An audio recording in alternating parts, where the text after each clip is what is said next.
It's your girl, the True Lady, and you are tuned in to CTT Watch.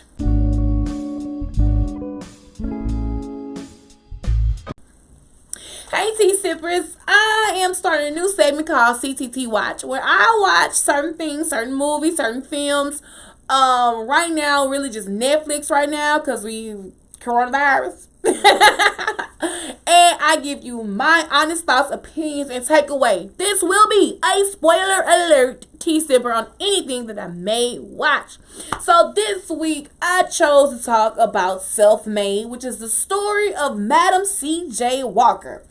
Now, all around T-Sippers, it was a great watch. I definitely enjoyed it, but there were some things that I didn't like. I really wasn't here for like the whimsical cutaways and the daydreaming, and I mean, I get it. I get where they were trying to go. I just wasn't here for it. I also wasn't a fan of the score for the entire series. Like, I didn't like the fact that we're incorporating hip hop. It just, some of it didn't fit. It really didn't fit. And maybe that's just me. But let me, if you watched it, let me know how you feel in the comments.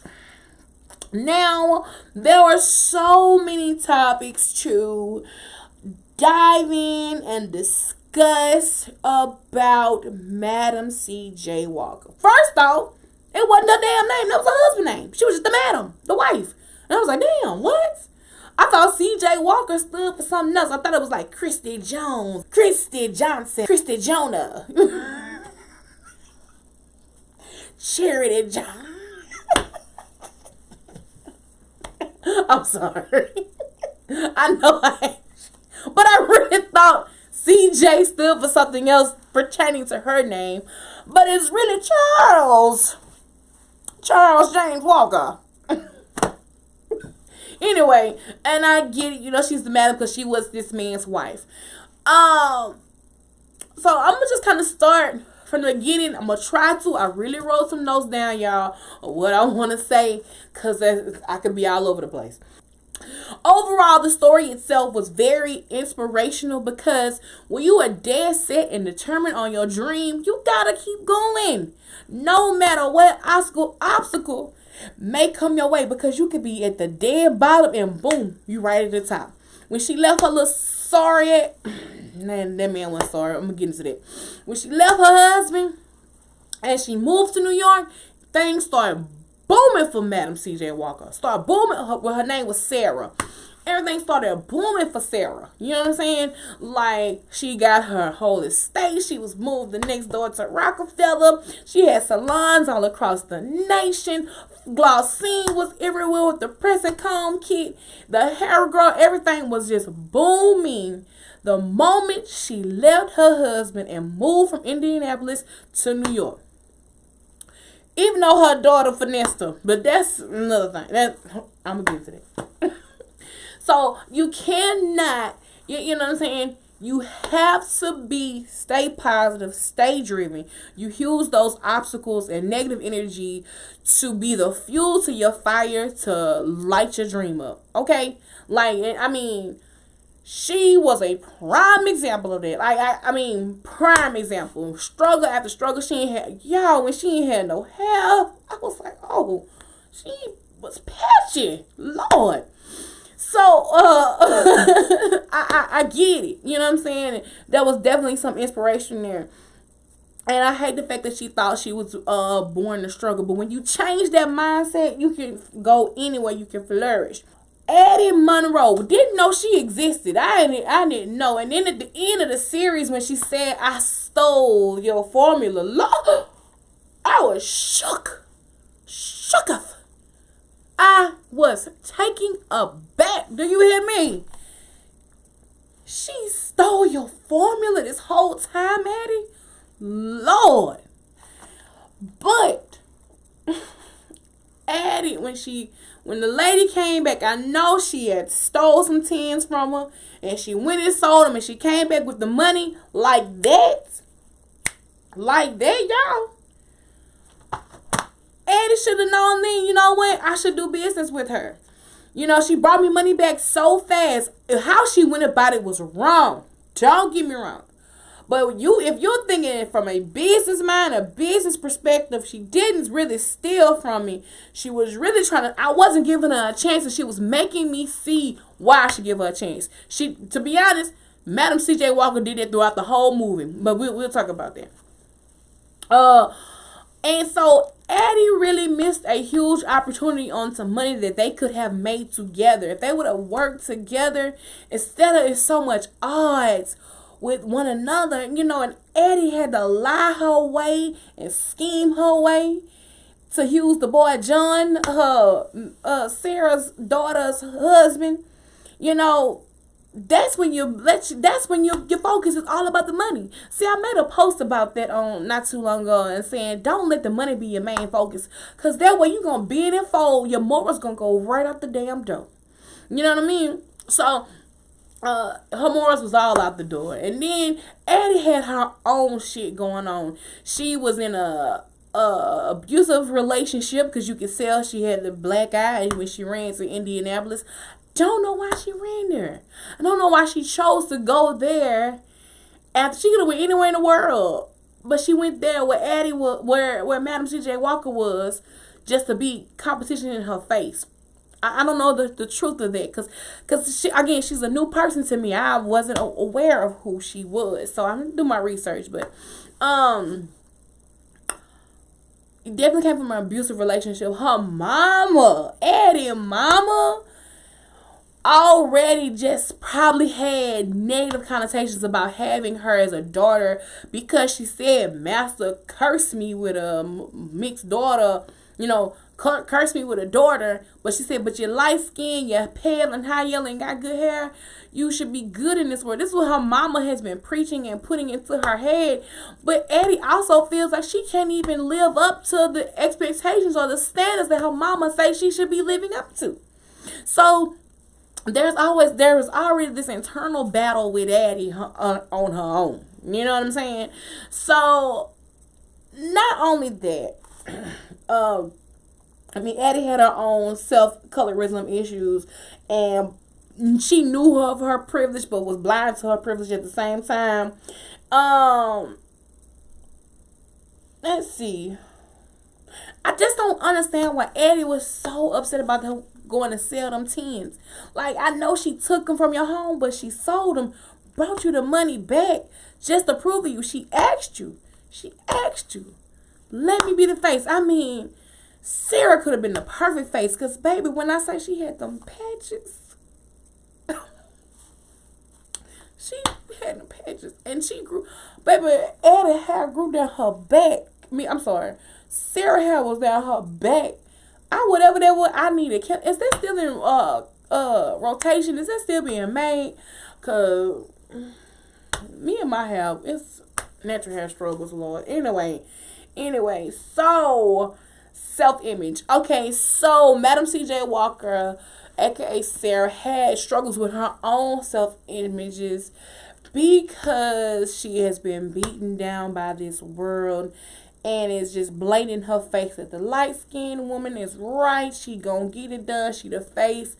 It was just there. And it made her despise light-skinned women. It made her despise it.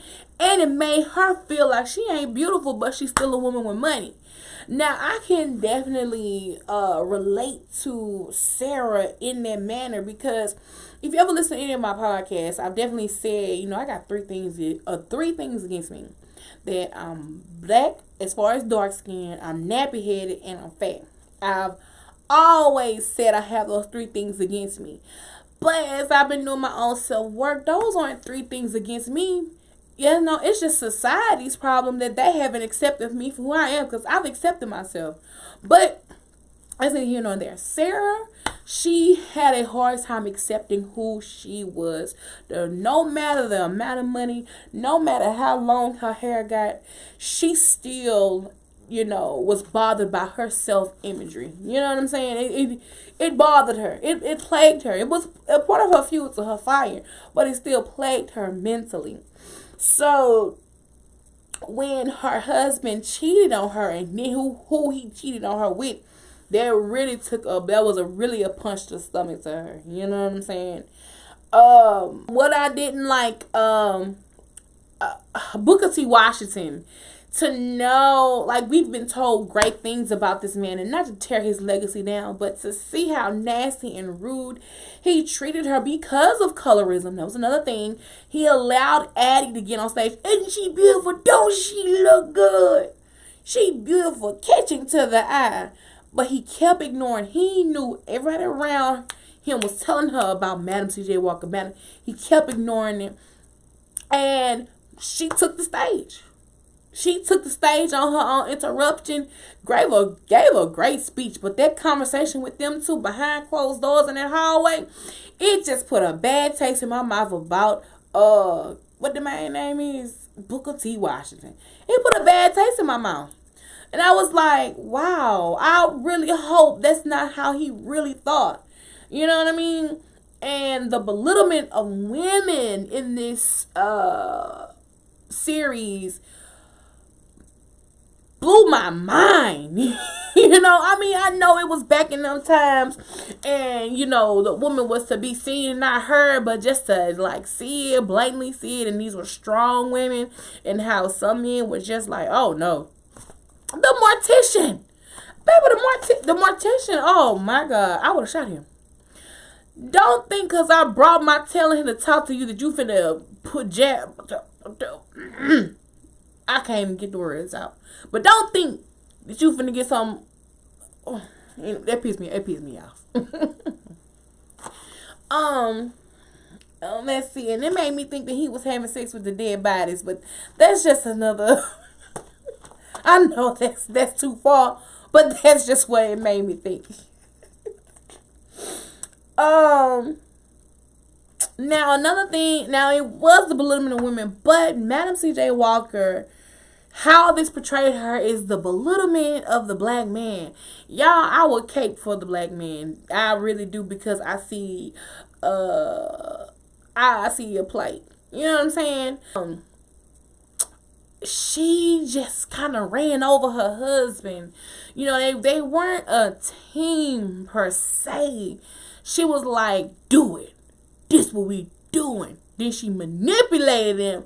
The man said, I am not moving to Indianapolis. And what did he? Move to Indianapolis. We not building no factory. And what she did? Got the factory. We need to slow down. And what she did? Sped up. But they weren't really moving as a team. And his dad was right in so many ways. You know, a man has to have something of his own. And I get that he was invested in her dream, but he also should have found a place for himself too, to have some things to invest in. You know what I'm saying? He was so good at coming up with ads. He really should have had his own ad agency. You know, he should have, you know, something unto that manner. But he was like ready to go work at the hotel. And he was small-minded. I would give him that, because why we had to go this far? Just stop here. Stop right here. Get in here. Just do it. This level is fine. You know? So he was small-minded, but also she just really didn't respect him. And she didn't respect men in a way either. I don't know. It sounds crazy. It's just a lot of non-respecting of men and non-respecting of women going on in this series. And in my eyes, marriage is a business, definitely, but y'all are team players. Y'all are on the same team together. So if you have to realize that you are neglecting your husband, and he has to understand, you know, back in that day, it wasn't meant for a woman to make all the money, right? But it has to be some type of understanding, some give and take, some pull. And so just to see that happening, and I see why he cheated, even though it was wrong. You know, he felt less of a man to compare to her. And that's only because of the things that his daddy was saying. Now, something his daddy had said, he was like, some men just need a woman. They need a woman to just love on them, cook for them, take care of them, just come in and do the wife to do this and take care of him, and that's it, and let him be the breadwinner. Some men need that, and some women are willing to be just that. You just have to find the significant other that fits that. You know what I'm saying? And when he said it, and I just thought back on personal, I'm like, dang, he right. He is so right on that. But it's so many layers of stuff, and I don't have enough time because we'll be here 3 hours talking about that husband cheating. He was wrong for cheating. Lord, he was wrong. And then he cheated with the girl because she wanted to be in charge. They started their own company, and the company flopped, and the marriage flopped. I know he regretted not being with her. Numbers. The numbers man, sweetness. So again, the black man wanting better for himself and don't really know how to do it. So of course, the numbers was his thing.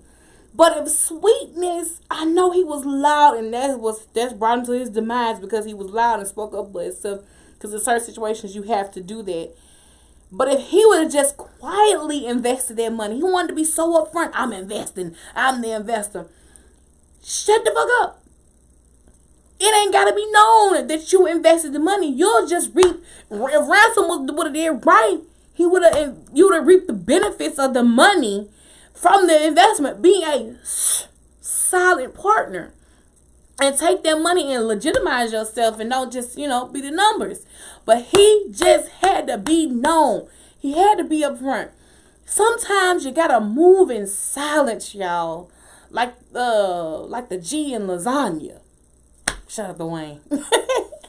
But it hurt me to the core when I found out he died and how he died. And just seeing his cousin's Ransom face saying like, I'll always try to shun him, push him away, and all he wanted was a better life.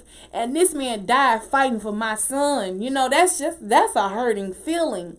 But I really feel like if he would have been quietly investing, and you're gonna reap the benefits, just shut up. If you got some ideas, bring them to me, and I'll talk for you. Ransom and Sweetness should have had a better more communication about. You know what I'm saying? I don't even know what made Ransom bet numbers, but I know why I get it, but come on, man. The other women that came and helped Sarah open her factory, that was so huge. That was so big to see these women who had this organization and were like, we are going to support her. And the woman who was in charge, the president, was Booker T. Washington's wife. I can only imagine what she was going through behind closed doors, but never run back to what broke you. I love that quote. But you know what I didn't like? Okay, so they was getting a divorce and she did a nigga move, okay? She went and slept with her husband and got dressed and left, and the man laying in the bed, you leaving? He thought it was all fine and dandy. She was like, I just gotta think. She knew she was divorcing. She knew she was divorcing him, especially he got so low to tell a secret that only them two knew. She knew she was done with him. She just had to get that old thing back. I told y'all I'm just jumping all over the place. The Walker Girl ad. Knowing his wife, he should have known that would have triggered her. He knew she dealt with self-imagery because she called herself ugly a whole bunch of times to him. And he was like, no, don't you do that. Don't you say that. Stop that. But, he knew, and then her idea, especially when they went to Harlem and saw all these black people of different cultures, of different race, all in one, the new Negro, he wasn't even trying to understand that. He was just, again, feeling less of a man, and here she ain't taking my heat, and I'm a man, so. And that's why he was beating that poor girl back in so hard, poor girl. Anyway. Her daughter, Lelia.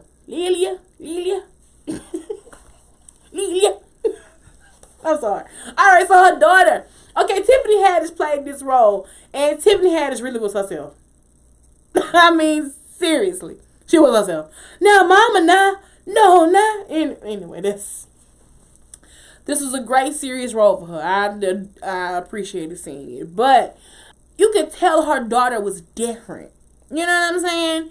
she kind of walked to the beat of her own drum, and all her life she was just trying to be accepted by her mama, do the right thing her mama say. And I'm just glad that she allowed her to be herself in the end. So for her to find the person that truly loved her and wanted to be with her, which I think was really Esther.